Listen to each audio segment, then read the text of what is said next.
Good evening and welcome to this session. My name is Mathew Varghese. I work for Cisco Systems as the principal architect for cloud and digital transformation. I'm based out of Singapore and I am responsible for Asia Pacific and Japan. This session is more about sharing with you some of the best practices that I've heard from OpenStack champions within organizations in our part of the world, where the adoption of OpenStack is in its infancy in most of the countries. So, what I've tried to do here is put together a set of 3 tips around how you can successfully promote it within your organization. And I could not think of a better quote to start with than the one from Mahatma Gandhi, who was the preeminent leader of Indian independence during the British rule. And it says, first they ignore you, then they laugh at you, then they fight you, then you win. So, OpenStack is a 4-phase journey. Phase 1 is ignore, phase 2 is being laughed at, phase 3 is fought with, and finally you win. That is on the lighter side, but OpenStack is indeed a journey, and it is a journey which involves people, it is a journey which involves the organization, and it is a journey which involves the technology. So, given that it is a journey and it involves an organization, it involves people, the first and foremost tip for success would be understanding who are the key stakeholders, what are their careabouts and concerns, and then providing them a solution or addressing those careabouts and concerns in a way that is relevant to their objectives or their goals. The second one is in the area of thought leadership, and this is thought leadership of you as an individual within the organization. So, thought leadership on OpenStack internal to your organization. And finally, the third tip is in the area of community engagement. So, how you can leverage the community and be seen in the community and thereby being recognized from within your organization. So, let us start by looking at the first one, which is stakeholder careabouts and concerns. Now, in the world that we live in and the so called digital economy, stakeholders are just stacking up. And the list of stakeholders that I show here is just an illustrative one, it is not very comprehensive, but it covers the key stakeholders that I have been meeting in businesses when I go and talk on open source and OpenStack nowadays. So, the blue colors highlight the CXOs, these are the decision makers. The sales leaders are the ones who sit in the line of business. And then you have the teams that touch or develop the product or manage or operate it in some form in orange color. Now, what is important here is the decision on technology has moved higher up the stack. So, to give you an example, a few hours ago I delivered a session here on fintechs or financial technologies, right. In fintech startups, CEOs take technology decisions. So, I had the opportunity last week to meet with one of the CEO of a fintech in India. They are into digital wallets, and the CEO is also the CTO. So, what is happening is technology decisions are going higher up in the value chain, because our leaders are looking at technology as the key enabler to drive their digital transformation, their business longevity. So, if you look at the stakeholder careabouts, which are the ones in green here, if we could have an answer to each of their careabouts, we have attained nirvana, right. So, if you take the CEO, what is the CEO of today worried about, right? He is worried about longevity, or you can also say it is there is another term for longevity which I can't recollect, but it is basically how long can a business remain in today's competitive and challenging world. He is looking for a competitive differentiator. If you look at the business innovation officer, now this is a new, the CIO roles are evolving. I would not say they are going off, but business innovation officer roles are coming up in many of the large conglomerates that I have had the opportunity to meet with.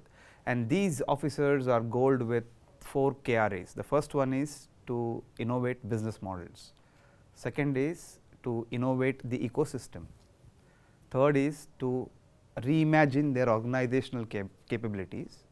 And the fourth one is basically to look at a tech or define a technology strategy, which is to buy, build, co-develop. So, these officers play a key role in today's decision making on technology. Then you have the digital strategy officer, whose key objective is to take the organization on the path of digital transformation and ensure that all his customers are connected to their businesses digitally. So, he also is responsible for taking a technology decision. And then the rest of the actors in the game, the infrastructure team, the engineering team, where we have DevOps, we have dev test teams, we have the lines of business, which includes the product. They have their own set of goals, right? Be it agility, speed, efficient, standard, secure, faster time to market. Now, the good thing is OpenStack has an answer for each of these stakeholders' careabouts if presented strategically. So, let me take you through a use case. We were working on an opportunity where we were pitched against CloudStack some time ago, and our teams went and pitched OpenStack to the IT teams. And there were quite a few guys who were very much CloudStack fans, and they would not let OpenStack come in. Now, there was this digital transformation officer or digital strategy officer whom we met. It was accidental because that gentleman happened to be a friend of my account teams, and we had coffee with this gentleman, and during the conversation he said the first thing that is making the business digital is launching a mobile application, and this is a retail business, mobile application to all their customers. Now, that caught our eye, and here is the use case. Okay, here is the use case of how we were able to help him build a business case on OpenStack with. So, let me pull, build a use case on business case on OpenStack in delivering a scale out mobile application in record time, fast, cheap, and to some extent good. So, we sort of met the designer's triangle as well when it came to this. So, I am a happy customer, customer experience was excellent, the digital officer was good, the customer experience officer was good, happy about it. DevOps was very happy because we had OpenStack, the guys learned something new, we got them all trained. So, it was a journey, and along the way we brought in new technologies on big data analytics, which gave the IT teams more insights and the line of business more insights into how their customers were consuming their product and services. Essentially, we won that battle, right? But it is not every day that you get an opportunity to go and pitch in front of a digital strategy officer, but this is when the opportunity comes, do not let it go, right. This is the way we sort of cross that chasm. Moving on to the thought leadership, the second tip, right. And I said the thought leadership in this case is internal to your organization. Now, when you are challenged with people who are thinking against OpenStack in your organization, use the word open source. Do not use OpenStack. Use open source to get a foot in the door. And what I mean here is go and start talking of the value of open source technologies to your business. And then along the way, develop a use case for OpenStack. And there are so many use cases available on the community now. We can leverage the community to sort of get those details in. Focus on how OpenStack can complement your existing products and services, not a rip and replace, because especially in our part of the world, in Asia Pacific,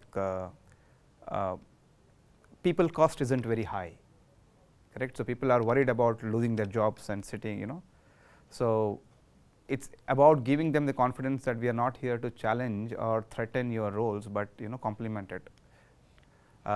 Engage in your local OpenStack user group and share the learnings from that with your teams. Sponsor internal open source days. Now, this can, and you can have OpenStack as a track in this. Create an internal collaboration space, email aliases, portals for people to know what's happening with other customers in your similar to your line of business. Engage and invite the ecosystem to your offices, so that your teams can learn more from these ecosystem partners about the value that they can bring if they are allowed to sort of partner and integrate with you.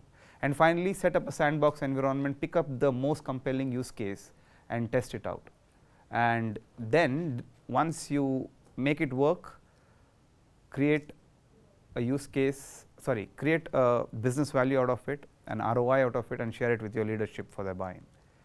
And the last one is community engagement, which is to engage with the OpenStack community so that you get the visibility, join the summits, attend and present at the meetups. This way you get to build your brand both externally within the OpenStack community as well as internally. Contribute code. So, for example, if you are using Sandbox, if you are using upstream code, you found out some bugs, upload it, get it corrected. So, contribute to your favorite projects, contribute to code development, subscribe to the mailing list, join the IRC, and keep on asking questions at askopenstack.org. So, when you do all those three steps, stakeholder management, thought leadership, and community engagement, you will see that success is not very far. So, in closing, do not give up. The beginning is always the hardest. So, thank you.